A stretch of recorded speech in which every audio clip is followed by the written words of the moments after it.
Kalau Anda mau kurban, apa persiapan utamanya? Ini persiapan penting. Ketika Anda lakukan, tadi saya katakan, bukan hanya dekat dengan Allah. Setiap jengkal dari ujung kepala sampai ujung kaki, maka Allah akan mengampuni walaupun tersalai rambut Anda. Khusus bagi yang kurban ini, ataupun yang tidak berkurban, yang melakukan amalannya dengan penuh kesungguhan. Tapi saya sebutkan dulu yang spesifik. Amalan pertama, khusus bagi yang akan berkurban dulu ya. Terdapat di Sahih Muslim, nomor hadis 1977. Sudah? Halaman 152 sampai 153, jilid yang ke-7. Saya bawa kitabnya. Sekali lagi, karena kadang-kadang kalau kita nggak bawa kitab, ada sebagian orang mengatakan ini nggak ada landasan dia. Jadi kita tunjukkan kitabnya, kita bawa supaya kita bisa baca langsung. Perhatikan sini. Saya langsung ke hadis yang rawi yang paling akhir saja. Haddatsana qala sami'a Sa'id bin al-Musayyib. Sa'id bin al-Musayyib yuhadditsu an Ummi Salamah radhiyallahu ta'ala anha. Ya. Ada yang mendengar Sa'id bin al-Musayyib menyampaikan berita dari Ummu Salamah, di antara ibunda kita orang-orang beriman. Ya. Ummun min ummahatil mu'minin radhiyallahu ta'ala anhunna jami'an anna an-nabiyya sallallahu alaihi wasallam qala, bahwa Nabi sallallahu alaihi wasallam pernah bersabda. Perhatikan amalannya jika Anda nanti merencanakan berkorban. Awas, karena ini tinggal kurang lebih 2 hari ke depan. Idza dakhalatil ashru, kalau 10 hari pertama awalnya sudah diketahui, maksudnya bulan Dzulhijjah, jika sudah masuk awal dari 10 bulan Dzulhijjah, begitu terjemahan singkatnya, wa arada ahadukum an yudhhiya, dan di antara kalian ada yang berniat ingin menyembelih, berkorban. Tadi yang kita bahas. Fala yamassa min sya'rihi wa basyarihi syai'a, maka jangan sekali-kali menyentuh rambut yang melekat di kepalanya atau di seluruh tubuhnya sedikit pun. Awas, hati-hati. Jangan sekali-kali menyentuh, diartikan memotong. Ya, jangan memotong atau mencukur seluruh rambut yang melekat dari ujung kepala sampai ujung kakinya. Paham? Nah, sekarang bagaimana cara memahami hadis ini? Karena nanti ada yang menafsirkan yang dimaksud hewannya. Jangan potong, jangan cukur, ya, yang melekat pada bulu hewan.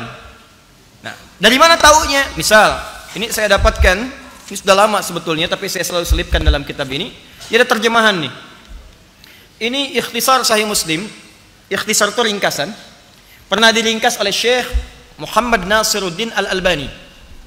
Ya, beliau masya Allah mengumpul hadis yang luar biasa dan menghabiskan masa-masa hidupnya ya untuk mempelajari nilai-nilai keislaman, referensi-referensi, sering hadir di perpustakaan mengumpulkan hadis-hadis Nabi SAW. Di antaranya pernah beliau meringkas Sahih Muslim. Ringkasan itu begini, kadang-kadang dalam satu bab hadisnya tidak satu, mungkin 9 hadis diringkas. Kira-kira yang paling utama yang mewakili berapa? 3 hadis cukup 3, yang lainnya tidak disebutkan karena terwakili dengan 3 ini. Jadi tidak semua masalah hadis itu cuma 1 hadis. Bismillahirrahmanirrahim, bismillah dalam salat itu 70 hadis. Ya, misal ada lagi yang idza matal insan, ada 9 lafaz di hadis Muslim. Ya, maknanya mirip, tidak semua harus disebutkan. Dan kenapa mesti banyak hadisnya? Karena Nabi ketika menyampaikan yang hadir bukan 1-2 orang, kadang 10 orang, kadang 50 orang. Ketika mereka mendengar disampaikan lagi, sehingga orang-orang belakangan yang mendengar mengumpulkan riwayat itu dari jalur yang berbeda. Paham ya? Nah, setelah itu lihat baik-baik, diringkas oleh beliau. Nah, ringkasan itu diterjemahkan ke dalam bahasa Indonesia. Syekh Al-Albani bisa bahasa Indonesia enggak? Tidak, karena beliau meringkas, yang diringkas hadisnya. Hadis kan berbahasa Arab, karena Nabi nggak bisa bahasa Indonesia. Ya, Nabi sampaikan bahasa Arab, diringkas oleh beliau, disebutkan berapa hadis, diterjemahkan ke dalam bahasa Indonesia. Ini saya bacakan terjemahannya.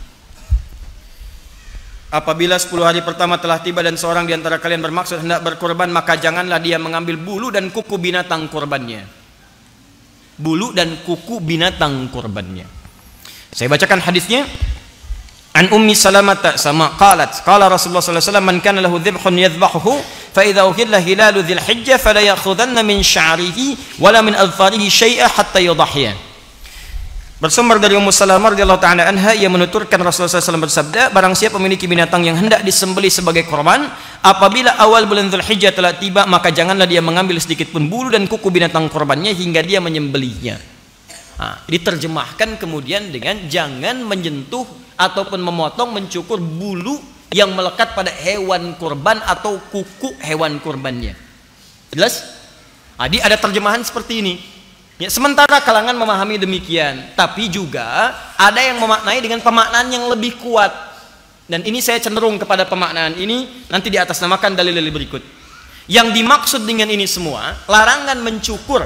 Ingat, mencukur ataupun memotong baik rambut ataupun kuku, saya lebih cenderung pemahamannya bukan ke hewan, tapi lebih cenderung kepada orang yang berkurbannya. Dari mana kemudian dalilnya? Baik, mari kita lihat dengan 3 pendekatan. 1, hadis ditafsirkan dengan hadis lagi. Nanti ada hadis lain. Ingat, kalau ada berita dari Nabi, kemudian hadisnya tidak hanya 1, maka kaidah yang berlaku di ilmu hadis al-jam'u wa taufiq. Kumpulkan semua hadisnya, baru pahami secara menyeluruh kemana maksud pernyataan hadis Nabi itu. Jangan cuma satu-satu. Kalau cuma satu-satu, lemah nanti pemahamannya. Alhamdulillah. Nah, hadis yang ini ketika disebutkan di Sahih Muslim itu nanti ada hadis yang biasa dengan nomor, ada turunan hadis menggunakan bintang. Ada bintang, bintang, bintang. Biasanya yang bintang itu menunjukkan syarah hadis yang sebelumnya. Atau asbabul wurud. Sebab kenapa ini diperintahkan. Nah, sekarang setelah kita baca yang ini, kita baca hadis yang lainnya. Saya bacakan hadisnya. Haddatsani Al-Hasan ibn Ali Al-Hulwani, haddatsana Abu Usama, haddatsana Muhammad bin Amr, haddatsana Amr ibn Muslim bin Ammar al-Laili, qala kunna fil hammam qubail al-adha. Fokus baik-baik. Lihat sini. Rawi yang terakhir Ammar ibn Laili Al-Laythi, maaf, Ibnu Laythi mengatakan, dulu kami sedang berada di kamar mandi dekat-dekat waktu Idul Adha. Di kalau Idul Adhanya besok, mungkin tanggal 8, tanggal 9, mereka masuk kamar mandi beres-beres, bersih-bersih. Kemudian fattala fihi nasun, maka di sana orang-orang mulai membersihkan diri. Ya, ada yang macam-macam lah ya. Antum misalnya at-tala ini bisa juga diartikan chat kalau chat biasa. Kalau dalam konteks membersihkan diri ada mencukur, ya, ada kemudian misalnya cukur kumis, cukur macam-macam dan sebagainya, ya. Kemudian faqala ba'du ahlul hammam, ketika melihat beberapa orang sedang membersihkan dirinya, ada yang mencukur ya kumis, ketiak dan sebagainya, maka orang-orang yang tahu riwayat kemudian berkata pada orang bercukur itu. Apa yang disampaikan? Lihat, inna Sa'id bin al-Musayyab yaqra'u hadza. Kamu enggak tahu ya kalau Sa'id bin al-Musayyab itu tidak menyukai amalan ini. Maksudnya ini kan besok kita mau adha. Anda kan sedang menyembeli, Anda nyukur rambut yang melekat pada tubuh. Nah, menurut Sa'id bin al-Musayyab yang tahu hadis tadi, yang meriwayatkan hadis tadi, amalan ini tidak disukai oleh Nabi sallallahu alaihi wasallam. Ya, kalaulah yang dimaksudkan larangan cukur ataupun potong kuku itu melekat pada hewan, tentulah orang-orang ini tidak akan dilarang untuk mencukur rambut yang melekat pada tubuhnya pada saat itu. Teruskan hadisnya. Au yanha anhu, atau yang dimaksud tidak disukai ini melarang, jangan potong, jangan cukur, jangan potong kuku, jangan cukur rambut. Jangan lakukan itu. Kalau bahasa kita demikian. Kenapa? Falaqitu Sa'id bin al-Musayyab fadzakartu dzalika lahu. Ketika terjadi demikian, karena orang-orang ini belum tahu hukum, saya pun mengadukan persoalan ini kepada Sa'id bin al-Musayyab yang meriwayatkan hadis tadi. Apa kata Sa'id bin al-Musayyab? Faqala, maka beliau mengatakan, "Ya ibna akhi, hadza haditsun qad nusiya wa turika akhil karim."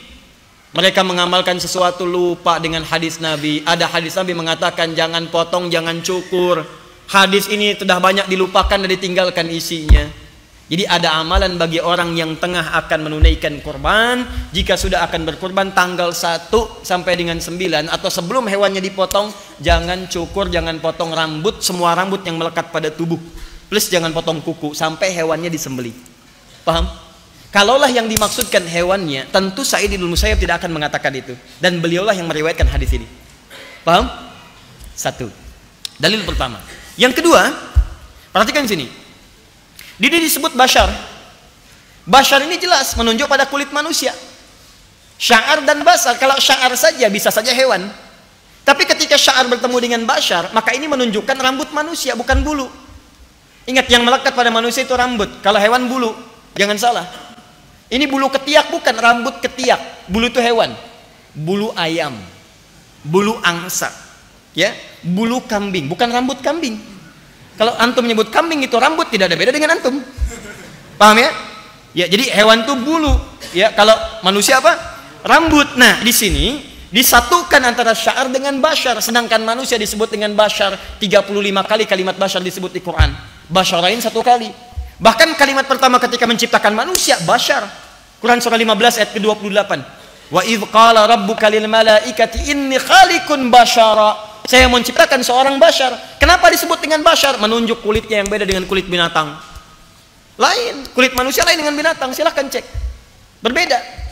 Ya, beda. Antum lihat badak, beda dengan kulit antum. Main keragunan lihat, sama enggak? Sama enggak? Sama enggak? Beda.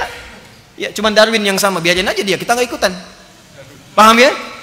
Baik, jadi teman-teman sekalian, Charles Darwin dia mengatakan manusia berasal dari hewan gitu kan, dan seterusnya. Kita tidak sesuai dengan itu semua. Kembalikan ke sini. Maka ketika dikatakan di sini min sya'rihi wa basyarihi, ini menunjukkan rambut manusia, bukan bulu hewan. Jelas? Yang ketiga dengan nalar. Di satu tadi dengan hadis ditafsir dengan hadis, kedua menggunakan bahasa, pendekatan bahasa, ketiga dengan nalar. Nggak ada kerjaan motongin kuku hewan. Dan bagaimana caranya? Sapi saya mau disembelih, bersihin dulu lah kukunya, begitu dipotong, tendangan dah. Paham? Nah, jadi yang dimaksud di sini adalah manusianya, bukan hewannya. Pertanyaannya, kenapa tidak dicukur dan dipotong itu? Supaya Allah berkenan mengampuni semua jejak tubuh kita dari ujung kepala sampai ujung kaki, sebelum itu dipisahkan dari tubuh kita karena khawatir pernah berbuat maksiat di dalamnya. Khawatirnya ketika diampuni, kuku itu udah pisah dan dia pernah bermaksiat.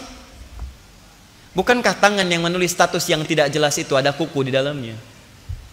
Bukankah tangan yang pernah mengambil sesuatu yang bukan miliknya itu adalah ada kuku di dalamnya? Bukankah, maaf teman-teman, pikiran yang pernah berpikir hati yang tidak bagus itu ada rambut yang melekat di atasnya? Maka biarkan itu semua melekat pada tubuh kita. Memohon ampunan kepada Allah, mengampuni dosa kita.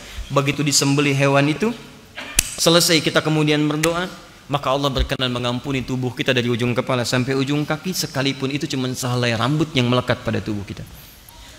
Setelah diampuni, bersihkan, kubur, selesaikan, dan masya Allah tidak akan pernah dia soal sampai kita kembali kepada Allah Subhanahu Wa Taala. Itu maksudnya.